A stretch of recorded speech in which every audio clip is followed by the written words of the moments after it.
1848年，係清道光28年。嗰時加利福尼亞州仍然係墨西哥嘅領土，三藩市唐人埠已經存在，鴻順堂就喺嗰年掛起招牌，一直到光緒30年1904年，然後先至幫老孫搞革命籌饗。咁之前嗰50年係搞邊科呢？洪門36世21例都係勸人向善、和睦鄉里、互相扶持。何以洪門自古就被稱為黑社會呢？我喺100幾年前舊報紙裏邊抄到啲唐人埠社會舊文，最早嘅係關於咕喱嘅。嗰時白人勞工叫做 labor， 黑人叫做 slave， 唐人就叫做咕喱。舊金山喺1864年，然後先有報紙。從當年嘅熱門話題估計，鴻順堂嘅人應該係招募咕喱嘅代理人。揾到2份咸豐年去古巴嘅勞工合約，立合同人許信係廣東省潮州府人，年方27，今接到亞佐都代辦人萬雷黎幣黎溺故往古巴夏華拿城當工，其事款開列於左。從代辦人指點，搭英吉利船前往古巴島夏華拿城，至古巴夏華拿城聽從拜黎溺指使，或將合同轉讓別人，亦聽從別人使令當工，以8年為期。所有城內城外，不論何工，或田畝、村莊、家居、磨房、場圃之類，只不盡之名，悉皆聽從指使。每日工程是所作之事緩急如何以為準成，為1日之內必有歇息之時，1日2餐亦有定期，與本城各工無異。代辦人幣黎溺約定各款如左，工程以8年為期，工銀即以起工日計算，每月工銀4元，並無拖欠。食用每日給鹹肉8兩，另雜養糧食2磅半。一凡有病，送入醫院，令醫生看病施藥治愈為止。每年給予衣裳2套，絨衫1件，羊氈1張。往夏華拿城所有船腳食用，均係代辦人給足。落船前先俾9元半備辦行裝，開船時給予衣服4件，並給銀13元。至到夏華拿，將工銀每月扣回1元，至扣足銀數即止。今言明，須知將來事主利益多少，只依合同所定工銀事實。孔口無憑，各立合同一紙收執為據。咸豐4年12月27日立合同，即係1854年。另一份係談和，原籍新會，年方15，代理人係陳艾那素，條件人工大致相同。1853年咸豐3年澳門。呢一份係1897年5月5日，致公堂係州政府註冊嘅複印。註冊嘅3位負責人係梁營、唐寧、馬寧。第一條註冊招牌行先嘅係 California Chinese Freemason Society， 然後先到致公堂 Society 在後，係咪暗示同 Freemason 做嘢呢？第2條機構嘅宗旨 The purpose for which it is formed, a benevolent sociability and a diffusion of knowledge among its members， 意思係組織係慈善性質，目的係輔助會員適應本地社會嘅。咁呢啲會員係咪起鐵路嗰啲咕喱呢？1879年9月，州議員 Glenn 對咕喱合同投贊成票，導致無限咁多咕喱入境。另一個議員 Kearney 大聲叫喊 Chinese must go， 因為鐵路公司同埋其他壟斷公司大量招請咕喱，合同係15年，將白人嘅人工減到日薪1個半，做12個鐘頭。1897年8月，資本家特別係鐵路公司控制勞工市場價錢，1蚊1日，白人無法生存，但咕喱可以接受5毫子，甚至2毫半1日。據官方統計，由1874年至75年，1年之內進口咗23,403個唐人，其中250個係女人。女人多數係6大公司買返嚟做 slave girl， 即係妹仔，一係就轉賣俾人哋做老婆，或者係做妓女。1874年 New York 報道，呢個鬼佬初時以為唐人咕喱係刻苦能幹嘅勞工，去完香港、澳門、黃埔、廣州之後，發現在香港上船嚟美國嘅人25%係賊、流浪漢，或者係坐完監被放逐出境嘅，男女都有。雖然政府有例禁止犯罪嘅同窮鬼進入美國東岸，但西岸加州嘅唐人表面上係商人，其實係最大嘅流民惡棍。六大公司係由羚羊會館、台山人、合和會館、開平人、江州會館、新會人、洋和會館、中山人、三邑會館係南海、番禺、順德同埋仁和會館6個商會，在1864年組成嘅機構，後來就叫做中華公所，再後來叫做中華會館。六大會館輪流選一個人做總統，代表唐人埠同官方溝通嘅。1876年10月，報道話跟住大人嚟嘅女仔多數係13歲以下，長大咗之後就成為妓女或者賣俾人。幾日前有個商人同記者講，啱啱用750蚊買咗個老婆，跟住一張賣身契。1875年政府立例，要經營妓寨、賭場、鴉片煙館嘅負責人註冊立牌費。1885年12月，強烈要求印製10萬本手冊，免費派發俾公眾，詳細說明經營賭館、妓院、鴉片煙館嘅條例。無論唐人、白人經營者都要登記。偏門生意是非多，嗰時幾乎個個人都依附住一個同鄉公所、同姓公所或者商會、唐家，可以幫你睇信、寫信、寄信、儲蓄、借錢、匯錢，有乜三長兩短幫你執骨寄返鄉下。遇到商業糾紛或者私人恩怨，都由公所或者唐家出頭，大劑啲嘅甚至出花紅攞命。你殺我一個，我殺返你一個，叫做唐鬥，風氣延續到20世紀。1874年4月，Highminer經常勒索打劫妓女，3、4個人走入屋就要錢，好少有人反抗，否則被鐵棍痛打。上周就在呂宋巷發生兇殺案，多數係 Highminer 做嘅。1875年1月，3個女人在呂宋巷被 Highminer 截劫，遭到反抗，女人被斧頭劈傷個面。有個 Chinaman 經過想幫女人，但係都受傷，結果個賊都走咗。所謂 Highminer 唐亦叫做斧頭仔 Hatchetman， 用斧頭或者刀做武器，後來用手槍。公所堂口多數有個附屬俱樂部，俗稱散仔房，例如致公堂有金蘭寓所，合盛堂有盛強別墅，秉公堂有公昌榮，英端工商會有英發園，協盛堂有協華興，瑞盛堂有瑞興園等等。以前係堂口嘅偏門收入，養一班人維持生意嘅。1877年4月，協士堂係出名嘅殺手組織，近幾星期在橫巷恐嚇勒索女人嘅金錢首飾，但冇人願意同差人報警，恐怕一有人被拉，佢嘅同黨會殺我。1878年10月，幾個斧頭仔入咗去妓寨，對裏面幾個女人要錢，正在恐嚇時，差人趕到，但係有2個都走甩咗。1908年大同日報社論，大埠總巡長劃界規定，住家之街市皆不准妓館開設，使西妓館群遷於華埠附近。事關刀板街、卡那寬街及生發公司前後左右之樓宇，無一非西妓生涯之地。即係話白人住宅區唔准開妓寨，搬晒嚟唐人埠周邊，鬼婆搶晒唐人同埋日本妓女嘅生意。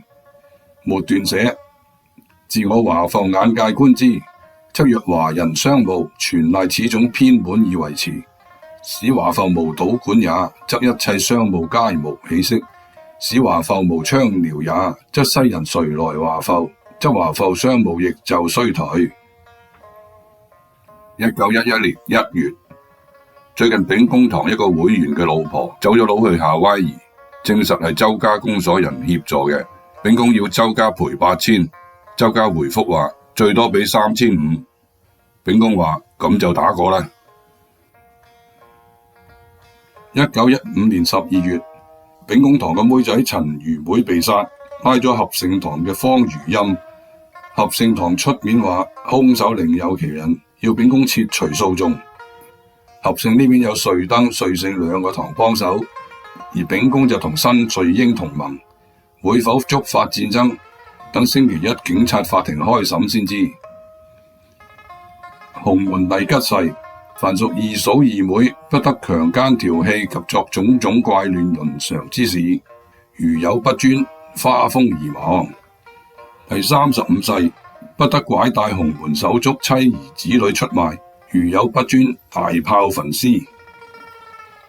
1887年7月，鴉片係止痛嘅，各大藥房均有代售，但無牌進口會被海關沒收，然後公開拍賣。呢次海關拍賣走私貨總值5萬，吸引咗大批 Chinaman。除咗大批中國酒同埋豆油之外，仲有2大批鴉片。5兩裝係6蚊5毫，10兩裝係13蚊05仙，大部分俾 Campbell and Company 買去，剩餘嘅大堆俾永安龍買晒。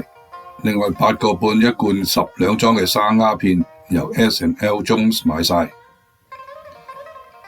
1897年12月，牌照局長 Burnett 話，自1881年之後就未加過鴉片批發稅，建議每一季賣5000或以上嘅鴉片批發商交牌費150蚊，賣3000至5000嘅交牌費100，生意額在3000以下嘅交牌費50。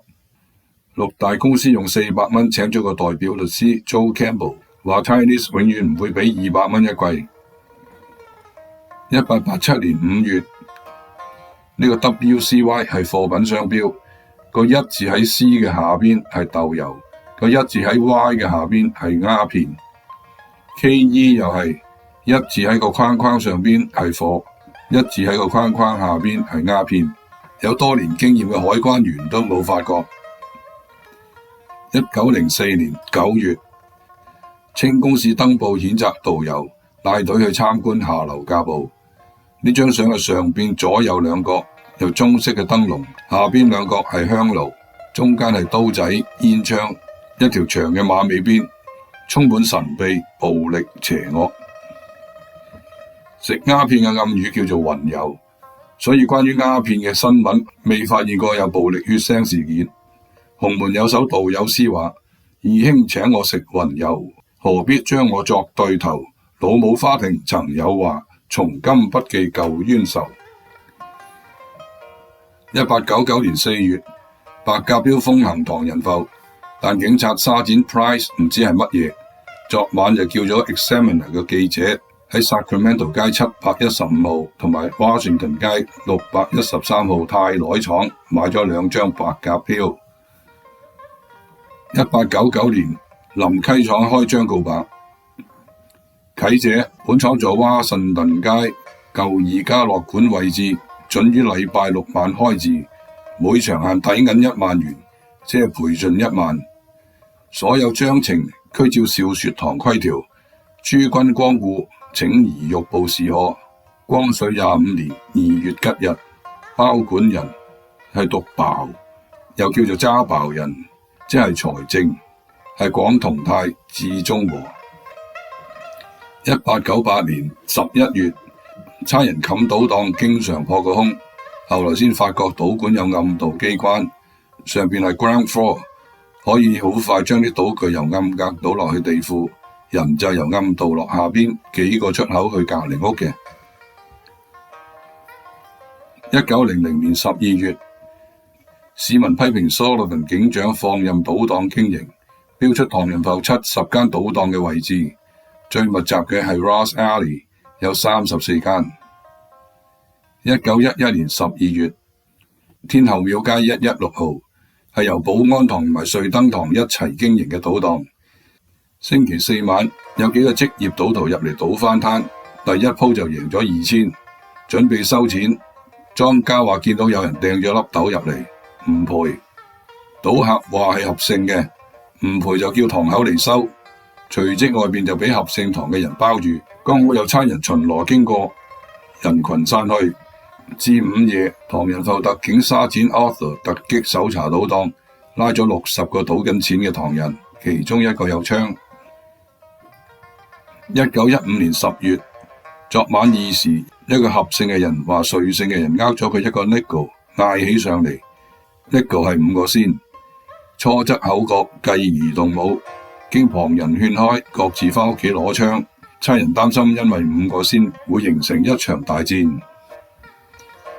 1913年3月，秉公堂嘅李榮嚟到第8街315號一個單位，向瑞聖堂2個人尋仇，但2個瑞聖仔最近搬咗，新住客係瑞登堂姓林2兄弟，結果李榮殺咗姓林2兄弟。現在瑞登堂同埋林家公所要秉公堂賠命或者賠錢。1918年，方年係秉公堂嘅 houseboy， 即係後生斟茶遞煙嘅工人。佢鬧咗溫財一句龜蛋，跟住溫財就叫咗佢出門口，然後向佢額頭開咗一槍。秦英謀殺案。1889年7月，秦英有間鋪在華盛頓街310號。最近政府要做一批衫供應馬尼埃嘅美軍。錦衣堂曾經警告過秦英唔好爭生意，但秦英嘅老表 Little Pitt 在唐人街亦係黑白兩道猛人，所以冇理會錦衣堂嘅警告，減價接咗單生意。於是錦衣堂就標出500蚊花紅。昨日早上，秦英踏出門口，橫巷閃出2個人，秦英頭部中彈，鄰居抬咗佢入屋，幾個鐘頭後死亡。1898年11月，瑞聖堂嘅馬倫、楊義被控謀殺林石。瑞英堂主席鍾一鼎係證人。昨晚鍾一鼎去華盛頓街戲院睇戲，坐喺大堂中間。隨後伍培同埋趙晴甲入場，坐咗喺鍾一鼎後邊。音樂鑼鼓響，伍培從衫袖掹出一支尺幾長嘅手槍，向鍾一鼎後邊打咗一槍。鍾一鼎彈起身，伍培再補一槍，然後收翻支槍入衫袖。馬上有幾個人圍住伍培，保護佢離開戲院。槍聲令觀眾同埋做戲嘅停咗一下，跟住做戲同睇戲繼續，直至到殮房嚟收屍都冇影響睇戲。伍培在戲院外面俾 Detective Gibson 同埋2個差人拉咗，點知在法庭上證實手槍意外走火，使到伍培無罪釋放。因此瑞英就召集殺手計劃報仇。1898 11月，黃亞曾廚師曾經係瑞英堂嘅會員，昨日傍晚放工，行到 Clay 街屋企門口，俾朋友截住警告佢小心啲啊，瑞聖揾緊你啊。黃亞曾話：我已經離開咗瑞英2年啦，點會揾我啊？朋友話：但係人哋唔知呢。不過黃亞曾都係冇理，正要入屋，對面街一聲槍響，黃亞曾循聲望去，第2槍響，左眼眉中彈，跌在行人路邊，血順住坑渠向下流。當時啱啱有巡警在附近，經路人指引拉咗潘雲。黎榮耀公使遇襲。星期一下午，6大會館商董約咗駐金山清朝公使黎榮耀在 Commercial 街開會。黎公使去到門口準備入屋，一個裝滿水嘅大玻璃樽從樓頂掉落，在黎公使腳邊爆開，只差半步非死即傷。是因3邑會館嘅關壯被殺，懷疑係4邑會館做嘅。3邑會館報警拉咗莫祿，仲聲明要殺返4邑一個人報仇。4邑極力擔保莫祿係無辜嘅，引發近日連串衝突。警察局下令，如果不能和平解決，涉案社團領導人就要負法律責任。6大公司主持過幾次和談，但點都拆唔掂，於是就叫黎公使出面啦。黎公使真係無厘頭，佢建議目擊證人在神壇前燒一道符，再由4位道士同時揸住另一道符焚燒，根據2堆紙灰嚟判斷莫祿是否無辜。結果3邑同4邑都以為黎公使收咗對面錢，所以今次唔知係3邑定4邑掟佢，唔知係想殺佢定係嚇佢。1900年1月，永隆違反行規，敢以堂標出花紅，呢張係射殺幾個人嘅合約。張紅300，唐紅600，鄺賀300，鍾租300，另外有4個，每個150，稍後公布姓名。發放花紅嘅條件：當場射殺者獲全數，放咗槍而不中者20蚊，2個人同時射中，花紅對分。合同到12月底有效，光緒26年5月。1900年3個月內5死5傷。1月6號，黃源在 Waverley 街被槍殺。1月15日，朱亞妹在積臣戲院被槍殺。2月28日，陳亞書在積臣街 Sullivan 巷被槍殺。2月5日，潘橋在積臣街被槍殺。3月6日，盧信在積臣街635號被槍殺。1月7日，范七左大腿中槍。1月16日，譚根在石街雙腳中槍。3月1日，吳灰左臂中槍。3月4日，租亞合上身被子彈穿過，冇生命危險。3月5日，梁超在積臣街左大髀中槍。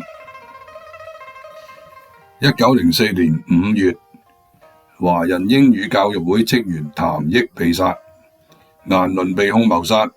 同案嘅方令係竹聯堂主席出名嘅 High Bider， 在民調死刑威脅下轉咗做控方證人，在 Laura 法官嘅法庭作供。是因舊年4月，唐人埠好多賭館連續被差人冚檔，8大賭館損失慘重。經過3·1會館調查，認為係華人英文教育會通知差人嘅。5月3日就喺3·1會館總部開會，3個斧頭黨代表，11個堂嘅堂主，方令就係其中一個，組成咗賭業維持會。嚟開會嘅仲有30個來自不同堂口嘅殺手奉命嚟幫手。賭業維持會宣布查明係華人英文教育會嘅人通知差人嘅，佢哋一定要死。其中一個斧頭黨問：咁我哋會得到幾錢花紅？答：邊個叫你嚟嘅就返去問佢，殺一個要幾錢？今晚7點返嚟報告。傍晚會議繼續，斧頭黨嘅人比賭業維持會嘅人嚟得仲早。斧頭黨嘅顏倫又話：只要你哋決定好，我隨時可以殺人。7點，賭業維持會代表隨即宣布，唐瓊昌、李雪、李恒、秦進、周富5個人500蚊一條命。教育會嘅其他人殺一個300，如果俾差人拉咗，會有1500蚊墨西哥銀幫你寄返鄉下。維持會同斧頭黨雙方同意協定，由黃富在合約上蓋咗會章，有份開會嘅每個堂封20蚊利是作為行動經費。終於嗰日，譚益行入 Ross Alley， 忽然有人從後邊追上，向佢頭開咗一槍，當場死亡。而家竹聯堂堂主方令在法庭爆料嘅消息，在唐人埠口口相傳。本來收錢殺人嘅方令將會成為被追殺嘅對象。19世紀末到20世紀初，唐人埠可謂殺機四伏。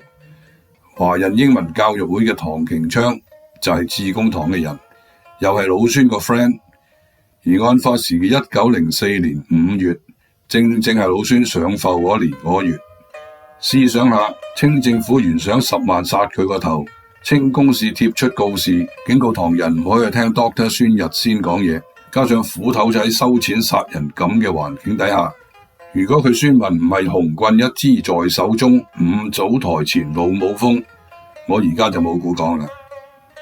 嗱，以上嘅舊文只係我收集嘅小部分，點解冇提及致公堂呢？唔係我唔講致公堂啲衰嘢，更加唔敢話致公堂冇份，只係我揾唔到啫。不過致公堂洪門第9世係不得串同官差捉拿兄弟，不得捏造手足逆鱗之事設謀陷害，不得私領外人賞封行刺手足，如有背紋，大炮焚屍，化骨揚灰。第11世凡圍內手足發財，兄有兄分，弟有弟分，不得眼紅耳赤，以及偏本不得棍騙洪門手足銀兩首飾物件，如有不依，山頭海尾而亡。第14誓，不得妄生是非，自報私仇，傷殘圍內兄弟，如有不專者，洗身放血。到此，致公堂有冇份打打殺殺、奸淫擄掠，就由各位判斷啦。但係無論如何，斧頭仔大本營、黑社會嘅形象，致公堂係走唔甩嘅。洪家祠對聯嘅下句中之萬派產生百子千孫，呢句話唔係浮誇，係寫實嘅。1874年，因為一個叫做 Little Pete 嘅後生仔，促使咗1500幾人離開咗致公堂。之後，唐人埠就出現咗好多商會同埋堂口，其實都係致公堂拆出去嘅。下一集介紹致公堂分家嘅舊聞，同埋洪順堂點解要改名致公堂嘅玄機。